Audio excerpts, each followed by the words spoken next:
السلام علیکم ناظرین، کیسے ہیں آپ؟ تو آج ہم جس ادبی عنوان پر بات کرنے جا رہے ہیں وہ ہے وحدت تبسم کا افسانہ ذرا غور اوپر۔ اس سے پہلے ہم ان کے افسانے سہاگن اور اترن پر بات کر چکے ہیں، تو اس کو فکری تناظر میں دیکھیں گے کہ اس افسانے میں انہوں نے کس موضوع کو پیش کرنے کی کوشش کی ہے۔ ذرا غور اوپر وحدت تبسم کا ایک ایسا افسانہ ہے جس میں انہوں نے حیدرآباد کے ایک ایسے نواب کی کہانی کو پیش کیا ہے جو گھر میں بیوی کے ہوتے ہوئے بھی باندیوں سے دل بہلاتا ہے۔ اسی بات پر اس کی بیوی اور اس کے درمیان آئے روز جھگڑا ہوتا رہتا ہے، مگر پھر بھی نواب جو ہے نا اپنی حرکتوں سے باز نہیں آتا۔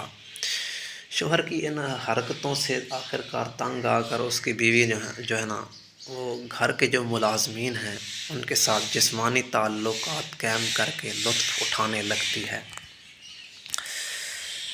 اب وحدت تبسم نے ایک اہم موضوع کو چھیڑا ہے اس افسانے میں کہ جب ایک جو ہے نا بیوی کو اس کا شوہر جو ہے نا دھوکہ دیتا ہے اور وہ اس کو باز رکھے کہ اس سے جو ہے نا باز رکھے اور پھر بھی وہ ان حرکتوں سے باز نہ آئے، تو پھر وہ بھی ایک قدم اٹھاتی ہے اور وہ قدم ایک غلط سمت اٹھتا ہے۔